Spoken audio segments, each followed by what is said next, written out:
Raelene Castle has resigned as CEO of Rugby Australia. Wow. That's two resignations of two major sports in Australia in the space of a week.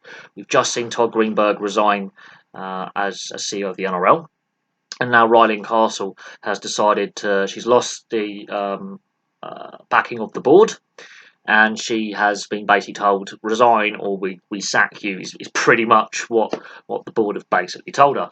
But since she's been in charge of Rugby Australia, it has been beset by scandal. Much like Todd Greenberg in the NRL, scandal has not been far away from Rugby Australia, and the handling of certain key points in the last 3 years, I think, have been badly handled by Raelene Castle. And questions are going to be asked of Rugby Union's finances, the transparency, some of its policies, and how it deals with controversial issues.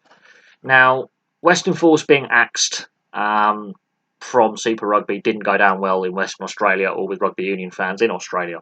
It actually, I think, weakened the Australian national side because it meant you had less players playing in Super Rugby who could be eligible for selection. So therefore, it reduced the talent pool for the Wallabies, for the national side.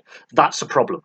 When you lose someone like Nick Cummings, the Honey Badger, who for me was possibly one of the most underrated wingers in World Rugby, a tenacious player, a great two-way winger, one of my favourite players. When you lose someone like Nick Cummings, who does have that kind of PR side to him as well, who can actually attract attention, when you lose a character like that in favour of overpaying someone like Israel Folau, when the exact amount of money that Israel Folau was demanding in his contract could have kept Western Force in Super Rugby, questions have to be asked. When they're putting all their money and all their eggs in one basket with one player, when you lose a whole squad of players and a whole squad depth. And when you lose players like Nick Cummings from the game, that is unacceptable. It really is. Because you can have Israel Folau and Nick Cummings on the same team. Israel Folau at full-back or centre and Nick Cummings out wide on the wing. That is a very dynamic running duo with ball in hand that is very explosive. You lose one of them, you automatically weaken the team for one player. Then the Israel Folau scandal in itself. Okay, now obviously his post on social media, he got told off about that 2 years ago. He gets a contract extension worth millions, which again, ironically, is the same amount of money Western Force were asking to stay afloat in Super Rugby to make sure that they could be financially viable. They just wanted some assistance from Rugby Australia. They give that money to Israel Folau. A year later, he does the same thing. Again, posts some controversial stuff on social media. Not the worst thing a player's ever done, I'm not going to lie. We've seen players commit serious crimes. Israel Folau was never actually found guilty of a hate crime. Just putting it out there. Much like Ben Barber in the NRL never found guilty of assault, but still thrown out of rugby league. Israel Folau basically ostracised from Rugby Union. Now, that led to a court litigation that dragged on and on and on, and actually Rugby Australia ended up settling a financial settlement out of court. They basically paid to make the problem go away. Now, Israel Folau is playing Rugby League in the Super League, so that problem sort of has gone away.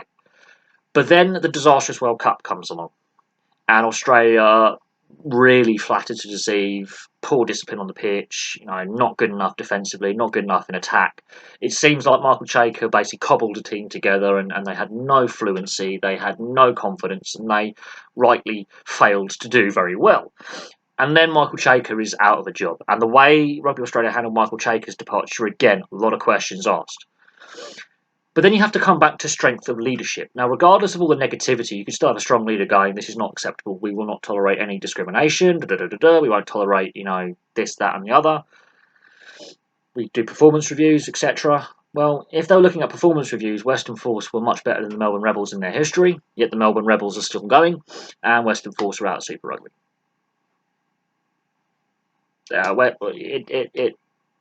It makes no logical sense to axe the Western Force. You've just weakened the player base of Rugby Union in Australia.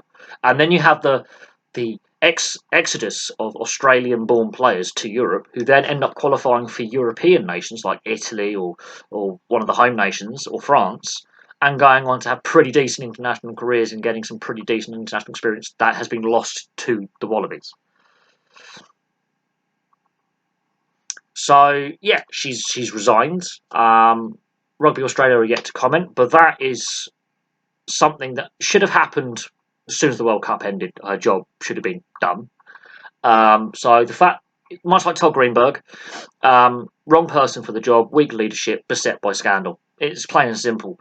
And Rugby Union in Australia is financially struggling. It's losing players to rugby league, it's losing players to the AFL, and it's having a massive player exodus to Europe and North America. Then these players end up qualifying for those nations that they play in because of residency rules under the current international selection rules, and Australia loses out on that playing talent that's now playing for the US, the Canadians, the European nations at various levels. It loses out on that talent and can't get them back.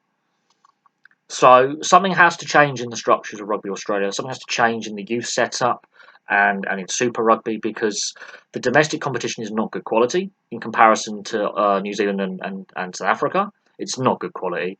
And they are bleeding playing talent around the world who then make themselves eligible for Australian selection with the current selection rules, and they end up becoming eligible for the nations they play in.